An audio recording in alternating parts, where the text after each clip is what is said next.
We have our 16 drivers fighting for a championship this season, and now we are left with one question as to which one of those drivers will become the 2023 NASCAR Cup Series champion. Let's talk about that and recap Daytona in this episode of Above the Yellow Line.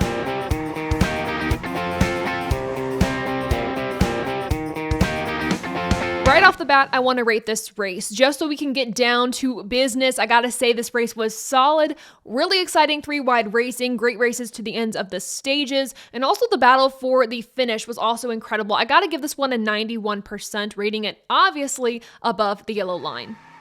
And winning the Coke Zero Sugar 400, this is 3 in 2023 for Chris Buescher in a 1-2 finish for RFK. The rest of your top 10 are Almirola in 3rd, Elliott 4th, Logano 5th, Bowman 6th, Busch 7th, Byron 8th, Harvick 9th, and Corey LaJoie rounding out your top 10. Right outside the top 10 in 11th, take a look, Ty Dillon. Great result for him and his team. With a repeat winner, this means that Bubba Wallace has pointed his way into the playoffs, so he will be racing for a championship.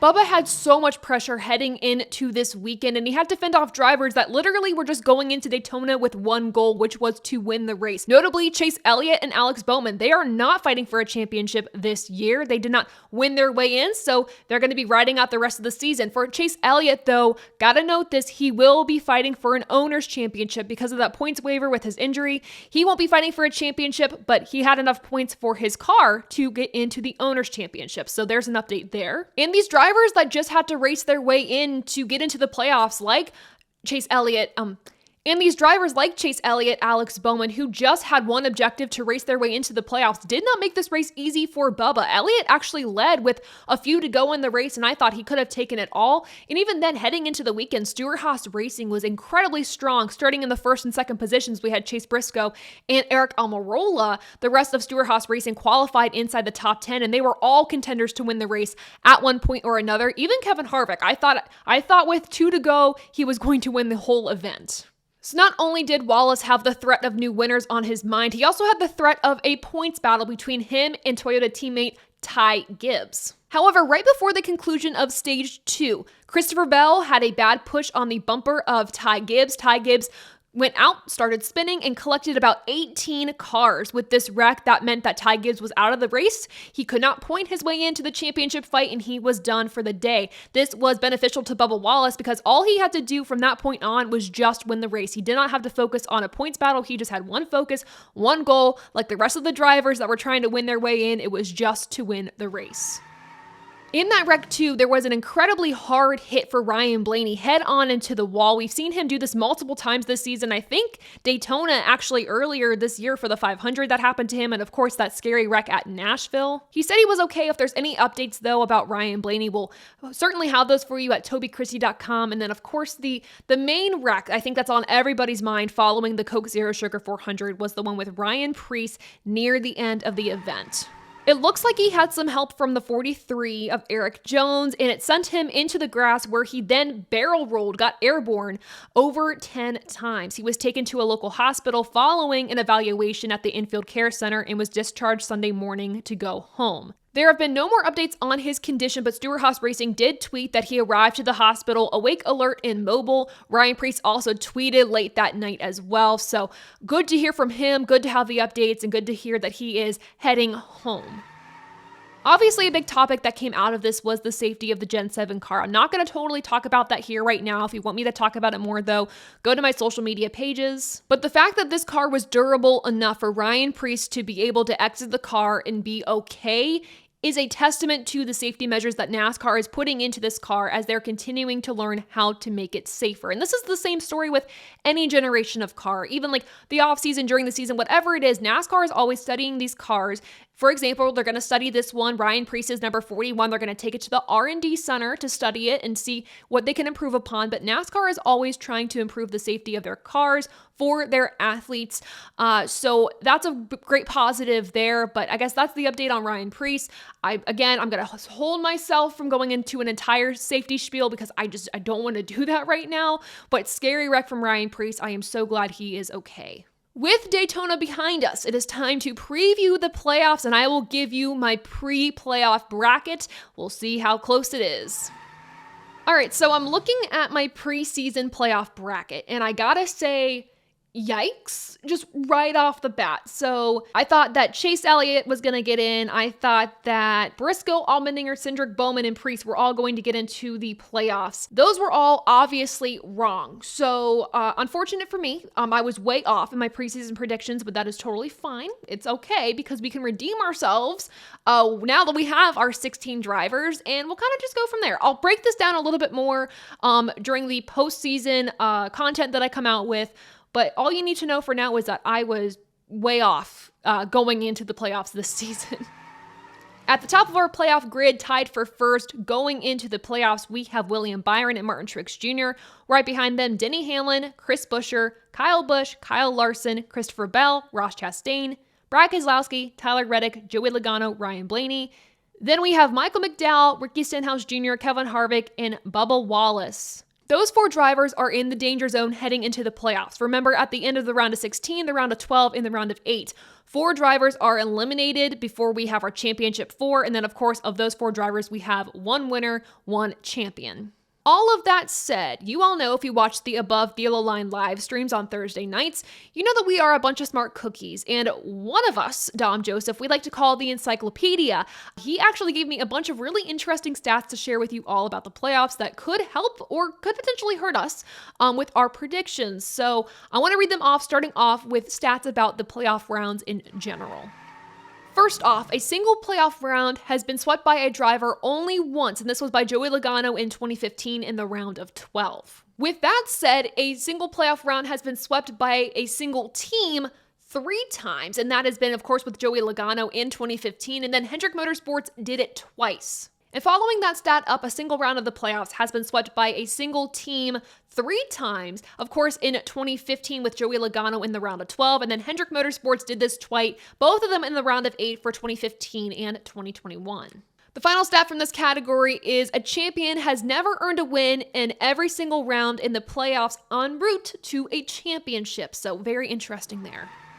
Next up, let's focus on facts centered around the championship 4. First up, the defending champion has returned to the Championship 4 in his title defense season only 4 times. These drivers are Kevin Harvick in 2015, Kyle Busch in 2016, Martin Truex Jr. in 2018, and Chase Elliott in 2021. Getting specific now with the manufacturers, there has never been a lockout in the Championship 4 by one manufacturer, and there's only been 4 times where all 3 manufacturers have made it into the Championship 4. That is 2014, 2016, 2020, and 2022. Getting to a fact about a specific driver, this involves Kyle Busch. In all of his championship runs during the playoffs, he has never won a race in that playoff fight. He's only won the last race. So maybe if Kyle Busch doesn't win any races during the playoffs, don't give up hope. He could win the final race at Phoenix to get the championship title. So we'll have to see.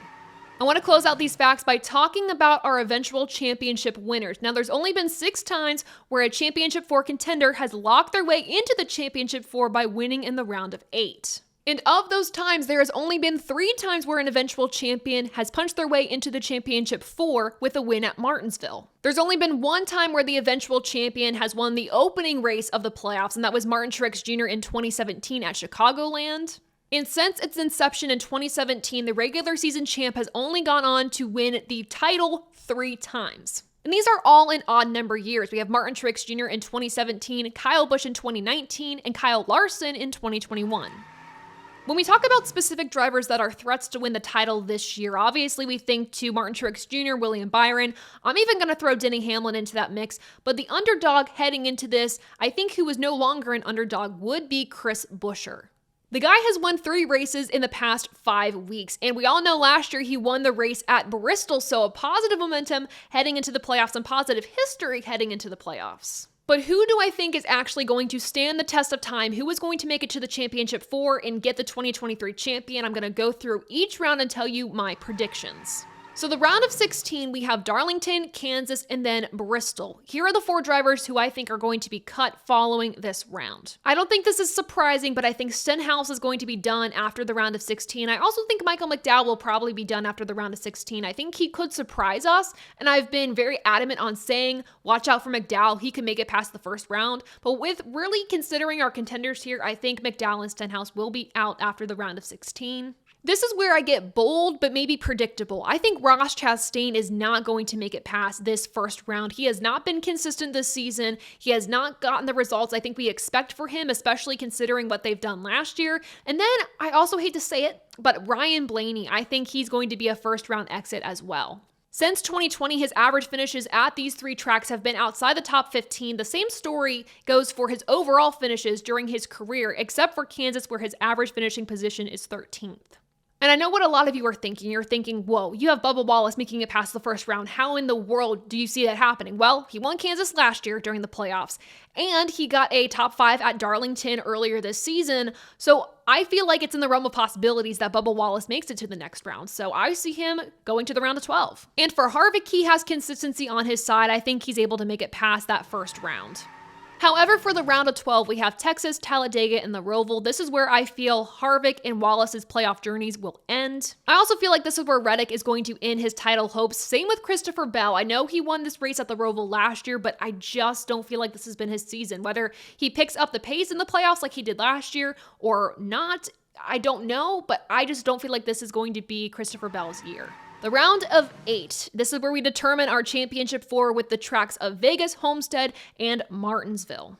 Because of statistics and history, Joey Logano has never made it into the championship 4 in odd-numbered years. So for that reason, I gotta say Joey Logano is out. Also, Penske's performance as a whole this season has been a little lackluster, so I don't see them making it into the championship 4. Contrary to what I have said this entire season, I do think that Kyle Busch misses out on the championship 4 as well. He's just kind of slumped in his performance this summer, and I don't know if he's going to have that momentum to carry him through. I know he got a top 10 at Daytona, but this is also Daytona where anything can happen. And then my heart breaks to say this, but I really do think that this is where Brad Keselowski and Chris Buescher end their journeys. I think this has been a fantastic season for them, but I do not believe that Chris Buescher or Brad Keselowski will make it to the championship 4, but I am welcome to an upset. I would love to see one of these drivers that are still contending in the round of 8 that I just mentioned make it into the championship fight, because I feel like that's a sense of unpredictability. Because my championship 4, in my opinion, is very predictable, and I feel like that's just how this season's going to end.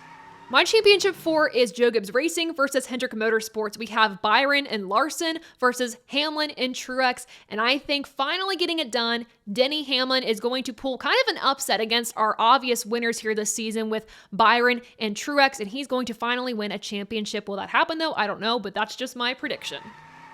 What are your playoff predictions and what did you think of Daytona? Let me know in the comments below. And for more NASCAR content throughout the week, make sure to find me on my social media platforms. Literally any social media app you have, I am pretty much on it, so find my usernames there. And for more NASCAR and motorsport news, make sure to follow TobyChristieCom on all social media platforms and go to TobyChristie.com for more stories. And just like that, the playoffs begin this weekend at Darlington. I'm excited for it, I'm nervous for it, but I am ready to crown a champion for 2023. So here we go, round of 16, kicking it off on Sunday. Thank you all so much for sticking around on this episode of Above the Yellow Line, and until next time, I'll see ya. Bye.